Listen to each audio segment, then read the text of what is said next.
शास्त्री गुरु classes की short trick में आप सभी का स्वागत है। मेवाड़ का इतिहास, मेवाड़ राजवंश पार्ट 2 हम पहला पार्ट में पढ़ चुके हैं। गोहिल वंश और राहुल वंश के बारे में अब जानेंगे सिसोदिया वंश के बारे में। सिसोदिया वंश का दोहा क्या है देखते हैं। 1326 से हमारे क्षेत्र में 82 लाख जानिए, एक मौका तेती कुंभ अड़े उदा की तेतराय जानिए। 9 ग्राम में 28 रत्नवती बिके, 37 उधार जानिए। शेर 20 मारे 8 वर्ष का करण, जगत में 52 राज जानिए। 1326 से हमारे क्षेत्र में 82 लाख जानिए, एक मौका तेती कुंभ अड़े उदा की तेतराय जानिए। 9 ग्राम में 28 रत्नवती बिके, 37 उधार जानिए। शेर 20 मारे 8 वर्ष का करण, जगत में 52 राज जानिए। देखते हैं क्या दोहा है, इसमें पूरा सिसोदिया वंश आ जाएगा। लास्ट तक वीडियो में बने रहे और नोट्स बनाइए, और जो कि बेहतरीन आपके लिए साबित होगा कहाँ गलती होती है और गलतियों में सुधार कर सकते हो इन वीडियो के माध्यम से। तो देखो, और मेवाड़ सिसोदिया वंश कैसे आया इसके बारे में जानेंगे। तो यहाँ पर करण सिंह और रण सिंह एक ही नाम है, करण सिंह और रण सिंह, और इनके 2 पुत्र होते हैं। एक का नाम है छेम सिंह। छेम सिंह ने राहुल शाखा की स्थापना की, और राहप ने सिसोदिया की जागीरदारी मिली, और राहप ने राणा शाखा की स्थापना कर दी। राणा शाखा की स्थापना करने के बाद में अब यहाँ पर बात आती है कि राहुल वंश का अंतिम शासक कौन था। राहुल रतन सिंह था, और यहाँ पर खिलजी ने आक्रमण करके इसके ऊपर यानी कि चित्तौड़गढ़ पर आक्रमण कर लिया था। और आक्रमण करने के बाद में यहाँ पर राहुल रतन सिंह के जो भांजे थे जिनका नाम था मालदेव जो था, जिसको क्या जाना जाता है, मूछे वाले के नाम से जाना जाता है। और यहाँ पर हमीर सिसोदिया जो व्यक्ति है, जो सिसोदा गांव का रहने वाला था, 1326 में हमीर देव यानी सिसोदिया ने क्या किया, राहुल रतन सिंह के भांजे मालदेव मूछे वाले के ऊपर आक्रमण किया और चित्तौड़गढ़ का किला छीन लिया। और जब छीनने के बाद में मालदेव ने अपनी पुत्री हमीर के साथ में शादी कर दी जाती है।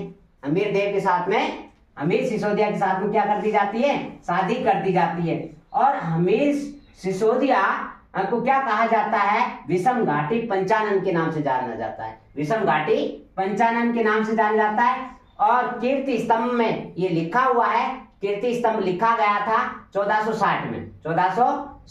और जो ये विजय स्तंभ यानी कि विजय स्तंभ पर लिखी हुई है ये बात अत्रि और महेश ने लिखी। और हमीर सिसोदिया ने अन्नपूर्णा मंदिर का भी निर्माण करवाया। अन्नपूर्णा मंदिर का निर्माण हमीर सिसोदिया ने करवाया चित्तौड़गढ़ में। और रसिक प्रिया में भी उल्लेख किया गया है हमीर सिसोदिया का, जो रसिक प्रिया लिखी थी कुंभा ने। और टीका भी लिखी गई रसिक प्रिया के ऊपर, जयदेव ने गीत गोविंद के नाम से टीका लिखी है।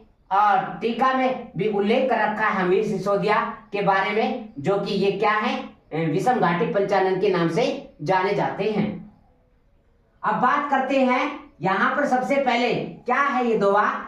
1326 से हमारे क्षेत्र में 82 लाख जानिए। 1326 से हमारे का अर्थ हुआ यहाँ पर हमीर सिसोदिया।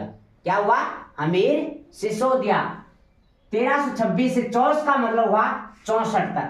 1326 से लेकर के 1364 तक कौन रहते हैं शासक, हमीर सिसोदिया। अब 64 से क्षेत्र का मतलब हुआ क्षेत्र सिंह। कौन है, क्षेत्र सिंह। 1364 से लेकर के 1382 तक कौन रहेंगे, क्षेत्र सिंह रहता है। अब यहां पर बात करें 82, 1364 से लेकर के 82 तक रहते हैं। लाख का मतलब हुआ यहां पर राणा लाखा जो लख सिंह के नाम से जाना जाता है। लाखा कहें या लख सिंह, जो 1382 से लेकर के और 1421 तक रहते हैं। 1382 से लेकर के 1421 तक रहते हैं। इक्का मतलब हुआ यहाँ पर 21, इक्का मतलब 21। मौका का अर्थ हुआ मोकल। कौन हुआ? मोकल। 1421 से लेकर के 33 का अर्थ हुआ 33 तक। 1433 तक कौन रहते हैं? मोकल रहता है। अब आते हैं कुंभा। कुंभा का अर्थ हुआ यहाँ पर राणा कुंभा। राणा कुंभा जो 1433 से लेकर के अड़े का मतलब है 68, 68 अड़े 68 है। 1433 से लेकर के 68 तक कौन रहता है? कुंभा। अब कुंभा के बाद में यहाँ पर अड़े, अड़े का अर्थ हुआ 68, 68 से लेकर के ऊदा। कुंभा का जो पुत्र है ऊदा, ऊदा रहता है 73 तक। कब रहता है? 73 तक। 1473 तक रहता है। अब इसके बाद में रायमल आता है। रायमल ऊदा का भाई था। रायमल कौन था? ऊदा का भाई था, जो 73 तक रहता है। 73 से स्टार्ट होता है और 1473 से लेकर के 1509 तक रहता है। 1509 तक रहता है। और फिर ग्राम का अर्थ हुआ यहाँ पर संग्राम।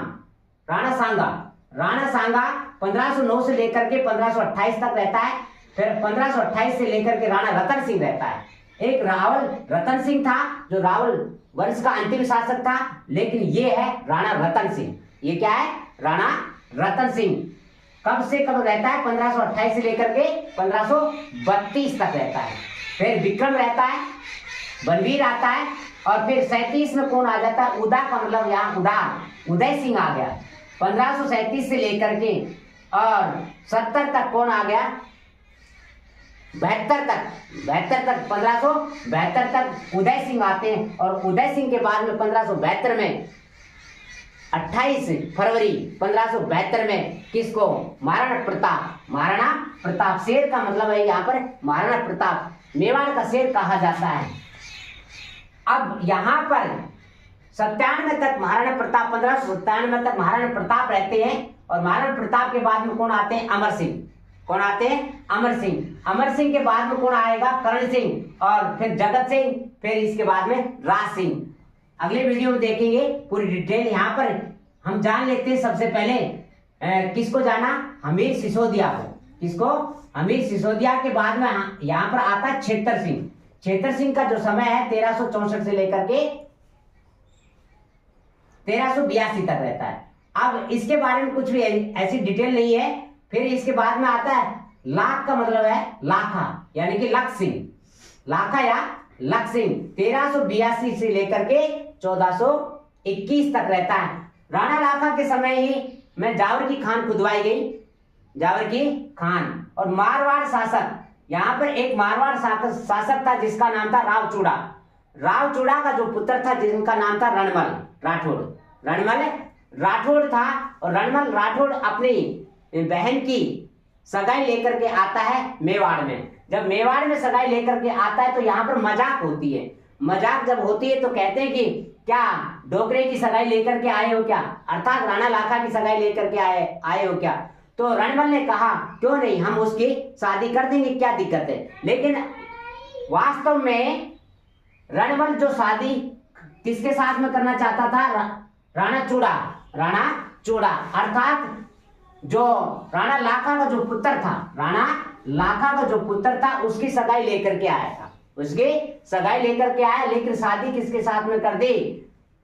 राणा लाखा के साथ में कर दी जाती है। लेकिन एक शर्त पर की जाती है कि रणमल बोला कि मेरी जो बहन की शादी होगी हंसाबाई की, हंसाबाई की शादी होगी लाखा के जो पुत्र होगा हंसाबाई के द्वारा, और वो ही क्या होगा? मेवाड़ का शासक बनेगा।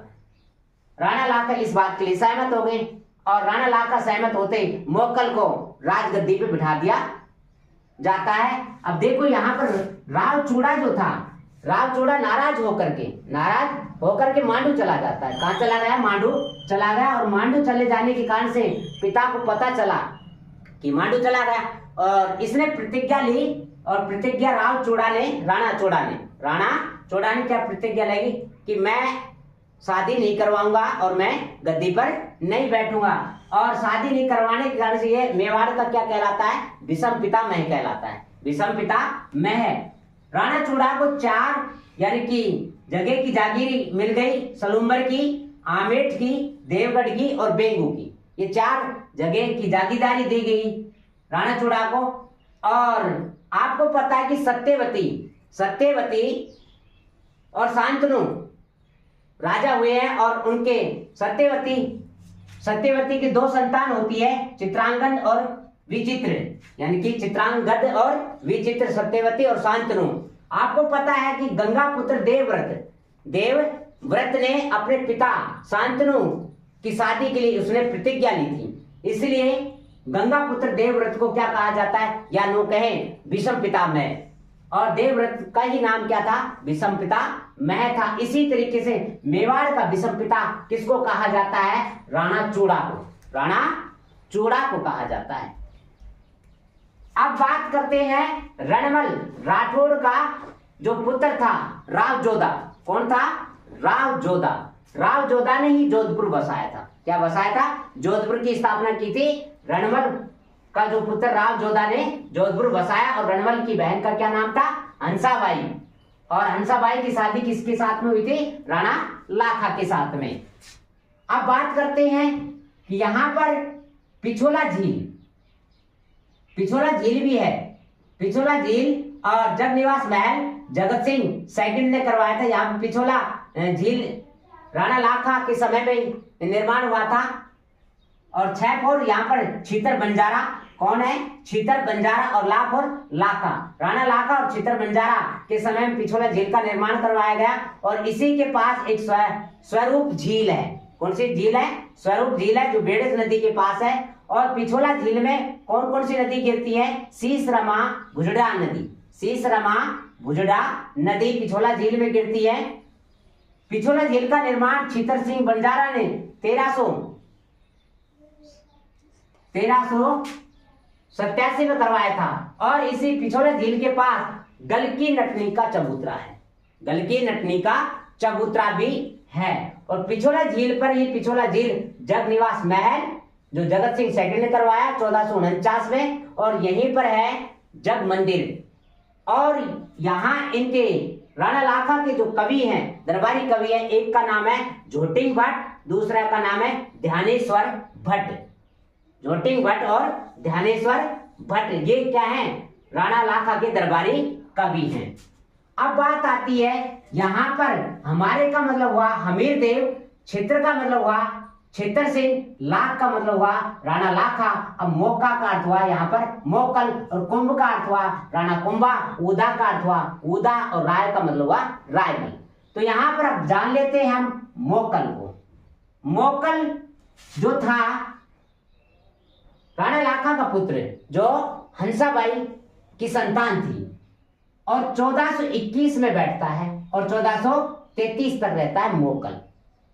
और मोकल ने क्या किया, एक काम करवाया, एकलिंग जी का जो मंदिर है उसका परकोटा बनवाया। एकलिंग जी मंदिर का परकोटा बनवाया था। और 12 वर्ष की आयु में मोकल राजगद्दी पर बैठ गया। 12 वर्ष की आयु में मोकल राजगद्दी पर बैठ गया। और मोकल के जो दरबारी कवि थे, जो है विष्णु योगे माना फन्ना विशाल, ये है मोकल के मूर्तिकार। कौन, विष्णु योगे माना फन्ना विशाल, ये है मोकल के मूर्तिकार थे। अब यहाँ पर कुंभ की बात करते हैं, राणा कुंभा को अगले वीडियो में हम जानेंगे और डिटेल के माध्यम से